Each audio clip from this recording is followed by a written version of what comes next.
Hello. If you've been watching this series, you'll know that I, Ola Vikander, am your friendly neighborhood Ugaritologist and biblical scholar. This time, I'd like to talk about what it's like being a biblical scholar. Or rather, I'm going to talk about three perspectives from which academic biblical studies are sometimes criticized. Academic biblical studies, that's a strange beast in a way, because it's a discipline that brings together many other disciplines under one roof. It's based in philology, linguistics, sometimes archaeology, sometimes philosophy, often history of religions. All of these things go together in order to create the knowledge base that biblical studies uses in order to build an image of how the biblical text or rather biblical texts came to be, how other texts from the same area came to be, what the cultural history was like, and so on. And biblical studies, academic biblical studies aren't just that, they're academic. They are meant to further academic interests. And I don't mean academic interests as in some sort of a men in black, evil, shadowy forces kind of sense, but just in the sense that it has the values of academia, that is, furthering scholarship, furthering knowledge, furthering scholarly knowledge about the ancient world. That's the goal that academic biblical scholarship aims for, understanding the biblical texts, how they came to be, why they look the way they do, how they've been reinterpreted over time, how their meanings have been renegotiated, what this damn verb means. All that stuff is stuff that academic biblical studies does. What academic biblical studies doesn't do, at least shouldn't do, is tell people what they should think when they are worshipping today. To be sure, academic biblical studies grew out of a normative wish to describe what the Bible really meant. It's part, in that sense, originally of the great Renaissance back to the sources movement, and then subsequently the influence from the Protestant Reformation and the Hebraica Veritas, the idea of the Hebrew truth, and the subsequent historicism of the 19th century. So it's a child of all of these currents, but today, the goal of biblical studies is not to tell anybody what they should believe, but maybe it can provide some good grounds for people to choose what they are to believe if they are so inclined. But that's a different issue. When I teach biblical studies, when I teach biblical Hebrew, when I teach something about, I don't know, the book of Psalms or Esther or whatever, I don't do that in order to tell somebody how they should worship or what they should believe. I'm trying to give them a historical and philological background, and if they want to use that for personal interest, that's another thing. That's not to say that we should be naive about the fact that our interpretations influence people. Of course they do. But that goes for somebody who studies, say, ancient Norse religion, because there are Norse neo-pagans today who are often quite well read on what modern scholarship about ancient Norse religion says, and they often try to incorporate that into their praxis. And the same thing could be said for studies of political currents, which are often subsequently reread back into the praxis of certain political movements. This problem, if it is a problem, I do think it's partly a problem, is especially acute for biblical studies because so many people all around the world regard the text that we call the Bible as sacred or normative in some way, which means that scholarship relating to it becomes almost normative for some people, even though it's not meant to. But this type of philologically and historically and sometimes historeligiony or archaeologically based academic biblical study, it's sometimes criticized as it should be. All scholarly fields should be criticized, obviously. But there are certain ideological points of view that can sort of muddy the waters when these criticisms are carried out, and I'll look at three of them. The first one is the evangelical or even fundamentalist criticism. And hashtag not all evangelicals, but some of them, who criticize academic biblical studies for not taking the Bible at its face value, not accepting the worldview of the Bible. Often it comes down to stuff like, why don't you believe the whole of the book of Isaiah is written by the same guy? I did another video on that. Why don't you believe that this miracle may be true, etc.? Why can't you just go with the flow and accept what the Bible says? Well, the answer to that is simple, because that's not what scholars do. We don't do that with any other ancient text. Some people from that background think that academic biblical studies people are hypercritical when it comes to the Bible and that we give all other ancient texts a pass. Well, absolutely not. Like, take the famous Indian Sanskrit playwright Kalidasa, the greatest Indian dramatist. It's common today to argue that most of the texts ascribed to Kalidasa were actually not written by him. Same thing with the great Indian theologian Shankara, the founder of Advaita Vedanta, one of the main theological systems of what has come to be known as Hinduism. Many of the texts traditionally ascribed to Shankara are nowadays regarded by scholarship as being pseudepigraphical in nature. That is, they use the name Shankara, but they're not written by him, were not historically written by the historical Shankara, just as biblical scholars tend to do with some of the letters of Paul, for example. Some of them are not regarded by the scholarly consensus as having been written by him. So this is not something that we only do to biblical text. We have to do it to all texts. We have to distrust every ancient text because we like them so much. And that's another important thing. We don't distrust them because we hate them. We distrust them because we like them. We like them so much that we want to know how they really came to be. And when I say like them, I don't mean agree with them. Ancient and modern texts can say horrible things, but still be highly interesting from a scholarly point of view. So we can like them, but we still have to treat them critically. And critically doesn't have to mean morally judgy. It can just mean not take at face value. And this is something that every philologian has to do with every text. We have to do it with Plato. We have to do it with the Bible. We have to do it with Shankara. Like just the fact that scholarship today doesn't regard the image painted of Socrates by Plato and Xenophon as perfect images of what Socrates would have been like, but rather as literary constructs of a historical character by these two authors. And what we do to the biblical text is exactly this.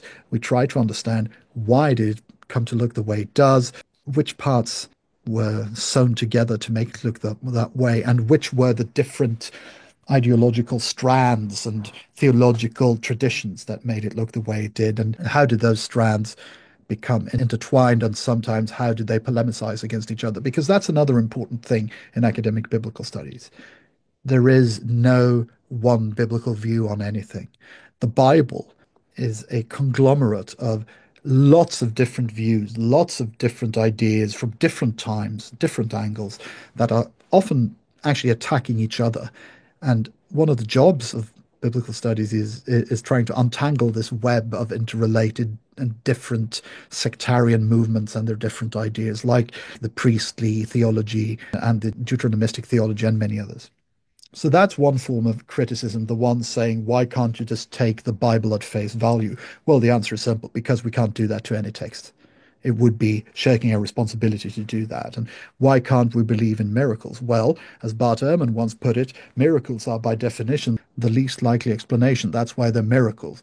And when we work as scholars, we mostly try to perform inferences to the most probable explanation for something, and the least probable explanation is rarely the most probable explanation. That's just common sense. That doesn't really come down to whether or not you believe miracles are possible. It's just a matter of methodology.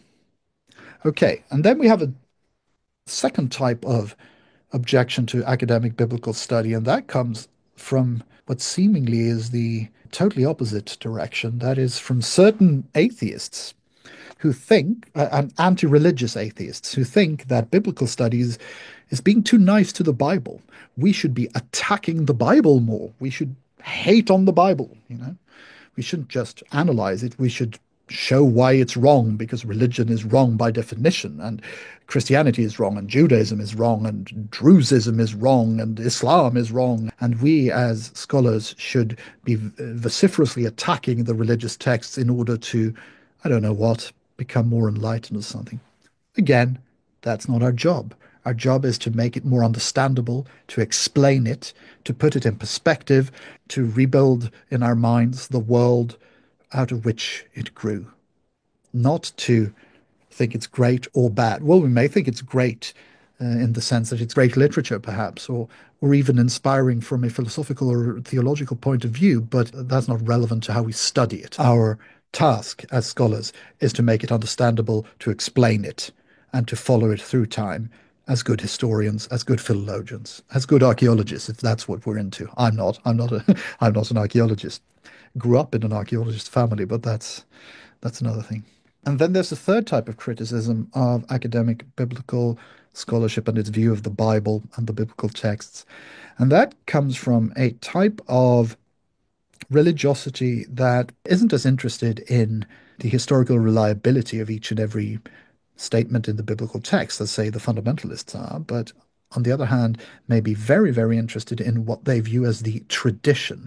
And that's a very different view of religion, one in which the religious current that led to, say, certain forms of Christianity or certain forms of Judaism are basically unchanging. Well, one can admit that details have changed along the way, but looking at religion and religious development as a big river, a river that is unchanging in its essence. And that leads often to a way of reading the Bible that is not at all interested in the quote unquote surface meaning of the text, the historical background of it and the rhetorical goals of the author and the religio-historical situation in which it was written, but it's interested in a traditional meaning or a spiritual meaning or a deeper meaning, which may be actually be totally at odds with the surface meaning. And this, I mean, it's something I can personally sympathize with from, well, from a religious perspective, but it's not very good for scholarship because people using their own tradition to sort of find echoes of that tradition in a text from a totally different cultural milieu and a totally different time, they're going to see what they want to see because that's the way the human mind works. We're primed to find certain things and then we're going to find them, regardless of whether or not they're actually there. And this is, of course, something that can happen to any scholarly study as well, that you're primed to find certain things. I mean, the stuff I'm interested in my scholarship, for example, inherited poetic motifs from Proto-Northwest Semitic and borrowings from Indo-European. That's the stuff I work on. So, of course, that's stuff I'm going to see when I think it's there. But then the onus is on us as scholars to criticize that and try to see if what we try to find in the text is actually there, not to satisfy a tradition, not to satisfy a need for deeper spiritual meaning.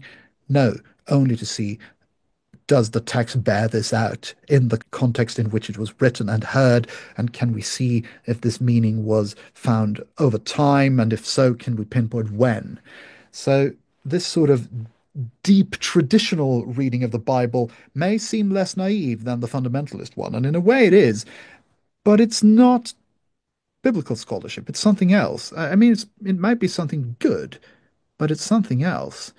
Seeing things that aren't there because they're good and traditional. And it's like the whole discussion of the Trinity, for example, which is a Christian development that grew over time, but you can't find it stated anywhere in the New Testament clearly. There are many other such examples where bits and pieces of what became tradition can be found in the text, but not the whole thing. And then people read it backwards, like monotheism, for example. The Old Testament is not clearly monotheist at all. In many cases, it's blatantly polytheist. But since the main theological traditions that grew out of it and used the text came to be in one way or another monotheist, that meant that they, as Mark Smith puts it, read the Bible for monotheism. They read it as though it were monotheist. And that can be an interesting exercise if you are a monotheist. You read these texts and you think they mean something to you, and you read them trying to find monotheism in there, or trying to find the Trinity in there, or trying to find the Reformation in there, or whatever thing you like. And that can be a fun exercise and maybe even spiritually rewarding if that's what you're into. But it's not biblical scholarship because biblical scholarship is interested in how, when, and why. And if you can't find any how, any when, or any why, you can't find it. And that goes even for stuff you think is really good. So those three perspectives on the Bible are all very different than the ones you find in academic biblical scholarship. Yeah, I hope to return to this question in greater detail later on. And remember, all of these texts, biblical, non-biblical, half-biblical, they read best in their original languages. So learn those. Bye bye.